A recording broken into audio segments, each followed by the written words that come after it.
Батан жігіт өзі ойламаған жерден бір әдемі қызға ғашық болып қалады. Бірақ ол қыз аруақ болып шықты. Бұны жігіттің өзі де білмейтін еді. Сәлем достар. Иә, көптен бері көрінбей кеттік. Себебі YouTube платформасы біз қазақстандықтарға өте аз ақша төлейді. Сол себептен басқа жұмыстармен болып қол тимей қойды. Ал енді көп созбай шолуды бастайық.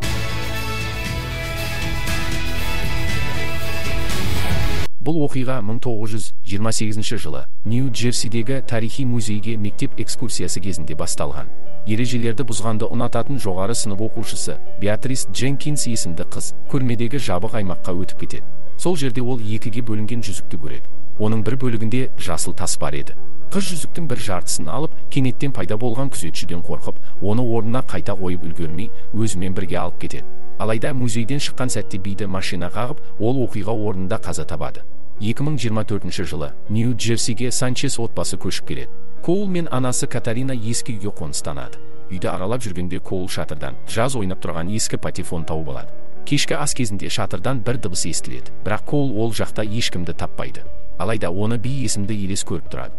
Қыз аң-таң, себебі оны тек үй жануарлары ғана байқай алатын. Жаңа мектепте Коул өте тұйық мінез танытады. Әдебиет пәнінің мұғалімі мистер Партер бәрінен ұлы Гетсби романын оқыдыңдар ма деп сұрағанда, жігіт үндемейді, бірақ ол бұл кітапты мұқабасына дейін оқыған еді. Сабақтан кейін мұғалім оған өзі де мектепте тұйық болғанын айтып, көрінбейтін адамның өмірі тым қызықсыз болатынын ескертеді. Асханада жігіт Лидия есімді қызбен танысады. Ол оккультизмге әуес, атасының мистикалық кітаптар дүкені бар. Ол бірден біреу марқұм бола тұра сенің өміріңе әсер етіп жатыр деп болжайды. Лидия Коулға аурасын тазартуды ұсынады. Үйде жігіт әкесімен бірге гитарада ойнаған сәттерін еске түсіреді. Жігітке шкафынан ескі фотоальбом салынған жасырын ұяшық тауып алады. Ол альбомда бұрын осы үйде тұрған Беатрис Дженкинстің суреттері бар екен. Би бұл заттарды қарап отырғанына ашуланып, альбомнан жүзікті түсіріп алады. Коул жүзікті тауып алып, саусағына тағады. Сол сәтте ол 1928 жылдан келген қызды көре бастайды. Би оған бұл жүзікті ұрлап қайтармай кеткеннен кейін елеске айналғанын түсіндіреді. Беатристі тек қолына жүзікті таққан адам ғана көреді екен. Қыз 100 жыл бойы осы үйде қалып қойған, сыртқа шыға алмаған. Ол заттарға қол тигізе алады, бірақ адамдарға жоқ. Коул барлығына мән бермей, жүзікті шешіп тастайды. Келесі күні мектепте мистер Партер оқушыларды таланттар байқауына қатысуға үгіттейді. Үйге оралған соң Коул анасымен бірге ескі видеоны қарап отырады. Онда оның әкесі тірі кезде бірге болған сәттер көрсетіледі. Сол түні жігіт жүзікті қайта киіп, би екеуі бір бөлмеде тыныш өмір сүруге келіседі. Би музыканы жақсы көретінін айтады. Ертеңіне таңғы ас кезінде Катарина тұз іздейді. Беатрис тұз салғышты столға қойып береді. Ал Коул, тұзды мен алып тастадым, денсаулығыңа зиян ғой деп өтірік айтады. Ол елестен анасымен араласпаймын деп уәде алып, жүзікті киіп жүруге келіседі. Беатрис 100 жыл алдын көз жұмғанын естіп шошып кетеді. Ол шамамен 20 жылдай болып қалды деп ойлап жүрген. Бұрын жүзік үйде жатқандықтан би үйден кете алмаған. Енді оны киіп жүрген Коулмен бірге сыртқа шығуға мүмкіндігі пайда болды. Ол алғаш рет селфи жасайды, дрон көреді. 100 жылда музыкада орын алған өзгерістермен танысады және деректі фильмдер көреді. Ал өзі Коулға Чарльстон билеуді үйретеді. Беатрис өз заманында ұшақтар жаңадан пайда болғанын және ұшқыш болуды армандағанын айтады. Ол мектепке барғысы келеді, өйткені өзі де кезінде сол мектепте оқыған. Мектепте Хеллоуинге дайындық жүріп жатыр. Лидия Коулдың костюм кимегеніне таң қалады және оның бойынан елес бар екенін сезеді. Осы сәтте жігіт жүзікті шешіп тастайды. Бұл күдікті одан сайын арттырады. Жігіт биді фортепиано жанында табады. Олар бірге музыка орындайды. Осы кезде Лидия атасының дүкенінен жүзіктің суреті бар кітап табады. Онда жүзіктің екі бөлік екенін, екеуі де қарғысқа ұшырағанын, ал оларды бөліп алған адам зорлықпен өліп, жаны мәңгілікке жер бетінде кезіп жүретіні жазылған. Тек жүзіктің бөліктері қайта қосылғанда ғана өлі жан тыныштық табады екен.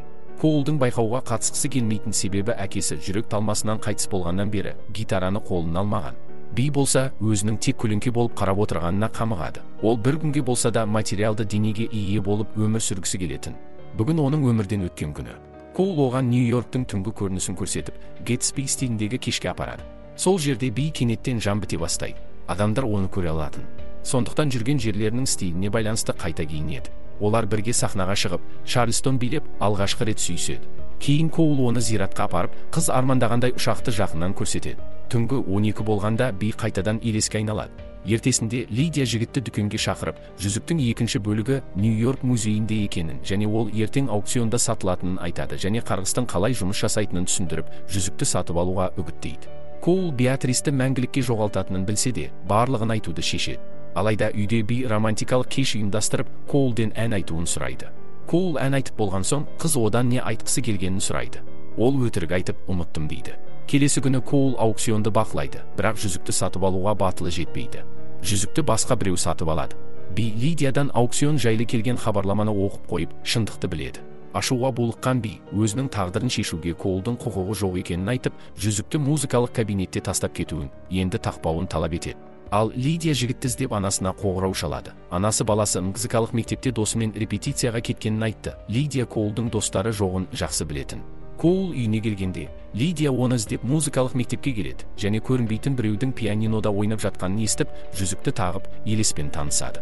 Ол Коулдың жалғыз екенін, бірақ жүрегі таза бала екенін айтып, оны ақтайды. Сол кезде жігіт анасымен ұлы Гетсби жайлы сөйлесіп, өз тағдырын Джей Гетсбимен салыстырады, және өткенде ештеңе өзгерте алмайтынын айтады. Анасы әкесін қатты сағынатынын, бірақ бірге өткізген бақытты сәттері өкініштен әлдеқайда маңызды екенін айтады. Коул дұрыс істемегенін түсініп, музейге жүзікті сатып алған адам ретінде қоңырау шалып, оның қашан жіберілетінін сұрайды. Жүзік әлі музейде екен, ертең жіберіледі екен. Ол мектепке асығып барып, биден кешірім сұрайды. Лидия оларды Нью-Йоркке апарып тастауға келсе, түнде олар музейге жетіп, жүзіктің екінші бөлігін сақтау бөлімінен іздеп табады. Соңында жас өспірімдер қоштасар сәтте сүйісіп, жігіт жүзікті шешіп, оны екінші жартысымен қосады. Сол сәтте бидің елесі бір жола жоғалып кетеді. Қатты жабырқаған Коул үйге оралып, Беатрис Дженкинстің фотоальбомын қолына алады. Сол сәтте кенеттен онда жаңа фотосуреттер пайда болады. Беатрис мектепті ақыры бітіріп, ұшқыш болыпты. Тұрмысқа шығып, балалары да болған екен. Мұны көрген Коул шексіз қуанады. Сөйтсе, Беатрис екінші мүмкіндік алған екен. Жүзіктің бір жартысын қайта орнына қойғаннан кейін оны ешқандай көлік қақпаған. Яғни өткен тарих өзгеріп, ол тірі қалған. Жігіт мистер Партерге ұлы Гетсби туралы жазған эссесін тапсырады. Онда ол былай деп жазады: адам өткенді қайтаруға тырыспауы керек. Өйткені ол сенің есіңде болса, мәңгі сенімен бірге. Тіпті ол жылдармен алға жылжып, сенің өміріңе жарық сәуле болып түсуі мүмкін. Сол романдағы жасыл шам секілді. Осы оймен Коул мектепке аттанады. Ол елес қыздың тілегін орындау үшін сахнада өнер көрсетуге бел буады. Ал осы мектепте 1928 жылы оқыған Беатрис сол сәтте кенеттен оның әнін естиді. Уәдесін есіне түсіріп, досын қолдау үшін акт залына қарай бет алады. Ол сахна алдында тұрып, досына қарап күлімдейді. Және сол жерде фильм өз соңына жетеді. Достар, шолу сіздерге ұнаған болса, комментария жазып кетіңіздер. Келесі кездескенше аман сау болайық.